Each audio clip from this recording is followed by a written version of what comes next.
students, welcome back to Team Teaching. I am here with another video और आज का हमारा सब्जेक्ट है मैथमेटिक्स, जो कि हम न्यू और easiest and quickest ways में सीखेंगे. So let's get start the video. So before we start the lecture, तो हमारे ज़हन में ना सबसे पहले सवाल ये आता है कि सेट क्या होता है बेसिकली. जैसे हमारे पास कोई कप का सेट हो गया, मतलब ये हमारे पास पूरा सेट है, ठीक है. इसमें हमारे पास 6 कप हैं, तो ये हो गया, ये हमारे हम इसको कहेंगे कप ऑफ सेट. तो ये हो गया सेट ना, कप का सेट. और इसी तरह अगर हमारे पास खाली एक कप हो, हमारे पास एक कप हो, तो हम उसे क्या बोलेंगे? Only cup. उसको हम सेट तो नहीं बोलेंगे ना, वो तो एलिमेंट हो गया. अगर हमारे पास सेट ऑफ कप है, जो हमारे पास सेट है कप का, उसको तो हम बोलेंगे सेट ऑफ कप, और ये सिंगल तो हम उसे कप बोलेंगे. तो इसी तरह अगर हमारे पास set is a well defined collection of distinct object. Distinct मतलब डिफरेंट ऑब्जेक्ट्स. अगर मेरे पास फॉर एग्जांपल ये कप नहीं, चलो हम कप की मिसाल लेते हैं. हम लेते हैं ओके, हमारे पास है पेन्स, सही है. इसमें हमारे पास पेन्स है, पेन्स का पैकेट है हमारे पास सेट ऑफ पेन्स है, सही है. ये हमारे पास आ गई पेन्स है, और ये हम देखें कि हमारे पास अगर एक पेन हुई, एक पेन, ये हमारे पास समझो पेन है, तो हम उसको एलिमेंट कहेंगे, हम उसको सेट नहीं कहेंगे. जो भी चीज़ ज़्यादा या किसी का कलेक्शन होता है पूरा सेट, उसको हम सेट कहते हैं. और एलिमेंट्स उसे कहते हैं हम, जो मतलब एक सिंगल चीज़ हो, हम उसे एलिमेंट कहते हैं. मतलब अब अगर देखो, मतलब ये कि अगर इधर एक पेन पड़ी है, सही है, एक इधर पेन पड़ी है, एक इधर पेन पड़ी है, दोनों सेट तो नहीं हुए ना, अलग अलग तो पड़े. और यही अगर हम इन दोनों को एक उसमें सेट में रख दें, तो ये हमारे पास क्या हो गया? ये सेट हो गया, ठीक है. Let me clear you. अब हम इसको थोड़ा सा ना डिटेल में देख लेते हैं कि हमारे पास एलिमेंट, अभी आप लोगों ने चैप्टर में देखा होगा कि हमारे पास जो एलिमेंट्स वो इस तरह लिखे होंगे कि हमारे पास सेट बी है, सही है, इज इक्वल का साइन, कर्ली ब्रैकेट, और उसमें हमें ना एलिमेंट्स दिए हुए हैं, ठीक है, और इस तरह हुआ हुआ है, ठीक है. हम इसको क्या बोलते हैं, इसको क्या बोलते हैं, इनको क्या बोलते हैं, और इसको क्या बोलते हैं, और इनका ताल्लुक क्या है इसमें, वो देख लेते हैं हम. भाई जो हमारे पास ये जो बड़ा लिखा होता है ना बोल्ड लेटर, तो उसको हम बोलते हैं सेट का नेम. कोई भी हो सकता है, सी हो सकता है, ए हो सकता है, डजेंट मैटर. तो ये हम उसको बोलते हैं सेट का नेम. इसका मतलब होता है इक्वल साइन, ये सबको पता होगा, इक्वल साइन. ओके, उसको फिर हम देखते हैं ये क्या हमारे पास, इसे हम कहते हैं एलिमेंट्स. अगर ये देखो कॉमा, अब आप कहोगे कि भाई आपने तो बताया था कि ये तो सेट होता है, ठीक है, आपने तो बताया था ये सेट होता है, क्योंकि हमने तो सबको एक साथ लिखा हुआ है. अब आप कह रही हैं कि एलिमेंट है. अब मैं एलिमेंट क्यों कह रही है?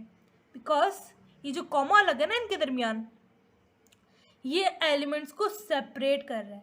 जैसे मैंने आपको पहले बताया था कि अगर इधर भी पेन रखी होगी, इधर भी पेन रखी होगी, इधर भी पेन, तो ये सेट नहीं हुआ. अगर इधर इधर इधर इधर, ये सेट हुआ हमारे पास, सही है. तो ये हमारे पास हुए एलिमेंट्स नंबर 1 2 3, ठीक है, ये हमारे पास हो गए एलिमेंट्स. और इस तरह हम उसको पढ़ा जाता है आगे. Some important sets of number. ये जो 9 हमारे पास ये लिखे हुए हैं वो हैं सेट्स के नंबर. हमारा नंबर ये टाइप्स है हमारे पास सेट्स के. Sets of natural number, sets of whole number, integers, positive prime numbers, odd numbers, even numbers, rational numbers और इरेशनल रियल नंबर्स, ये हमारे पास सेट्स हैं. अब इसका इस्तेमाल कहाँ होगा? इसका इस्तेमाल हमारे पास आगे जाके एक्सरसाइजेस में होगा. चलो पहले हम ये देख लेते हैं कि सेट ऑफ नेचुरल नंबर्स क्या है. जब हमारे पास ये लिखा हुआ आए कैपिटल एन, तो हम ये समझ जाएंगे हमारे पास नेचुरल नंबर की बात हो रही है. अगर इस तरह नहीं आता हमारे पास, तो अगर इस तरह आए कि 1 2 3 और आगे सो ऑन, तो हम समझ जाएंगे यार भाई ये नेचुरल नंबर्स की बात हो रही है, ठीक है. अगर हमारे पास होल नंबर्स की आए, हमारे पास सही है, होल नंबर आए, तो उसको हम इस तरह लोकेट करेंगे, इस तरह हम उसको पहचानेंगे, सही है. ये हमारे पास हो गया होल नंबर. होल नंबर्स को हम 0 से रिप्रेजेंट करेंगे एंड सो ऑन. ये 3 डॉट्स का मतलब होता है इनफाइनाइट, मतलब आगे चलती जा रही है, अनकाउंटेबल है हमारे पास, ठीक है। अब हमारे पास तीसरा नंबर आता है सेट ऑफ इंटीजर्स। इंटीजर्स हमारे पास ये क्या है, ये प्लस माइनस, ये 0 से स्टार्ट हो रहे हैं ना, इसे हम इंटीजर्स कहते हैं। एंड सो ऑन, ये भी इनफाइनाइट है, ठीक है। Set of positive prime number. Positive prime numbers जो हमारे पास होते हैं, मतलब जैसे हमारे पास जो खुद की टेबल में आते हो और दूसरों के टेबल में नहीं आते, उसे हम set of positive prime numbers कहते हैं। ओके, हमारे पास है ऑड नंबर्स। ये ऑड नंबर्स भी हमारे पास वो इसमें जो हमारे टेबल में आते हैं, अपने टेबल में होते हैं, और हमारे जो दूसरे टेबल होते हैं उसमें नहीं आता है। इवन नंबर्स मतलब जो दूसरों के टेबल में भी आते हैं, और मतलब इवन मतलब हम डिवाइड कर सकते हैं, उसे हम इवन नंबर्स कहते हैं। रैशनल नंबर्स हमारे पास जो इस तरह नोटेशन फॉर्म में लिख के होगी ना, एक्स सच दैट एक्स, ये तो हम इसे रैशनल नंबर्स में कहते हैं, और ये इसमें इरेशनल्स भी कहते हैं। इरेशनल से जो उसके ऊपर नोटेशन ये आते हैं ना, तो हम पहचान जाते हैं भाई ये इरेशनल की बात हो रही है। और अगर इक्वल के साइन पे लगा हुआ, ऐसा कट लगा हुआ, तो हम इसे इरेशनल कहते हैं, और इसको हम रैशनल कहते हैं। Set of real numbers. Real numbers हमें पता है, वो भी 1 to 3 से स्टार्ट होते हैं, ठीक है। Tabular form, listing all the elements of a set separated by commas and enclose within brackets और curly brackets is called tabular form.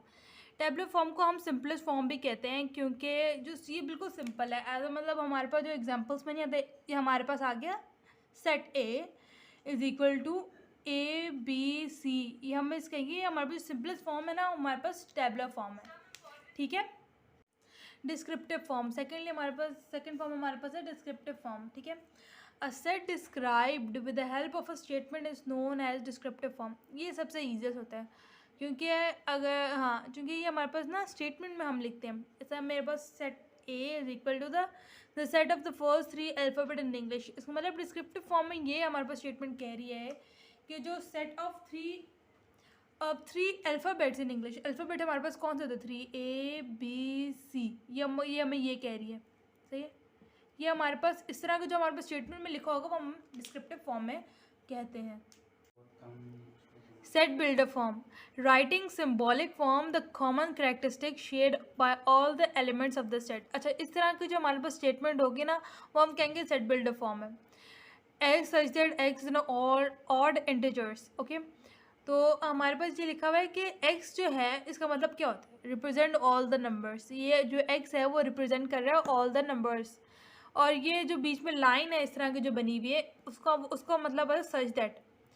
तो एज सच दैट है x is an odd integers.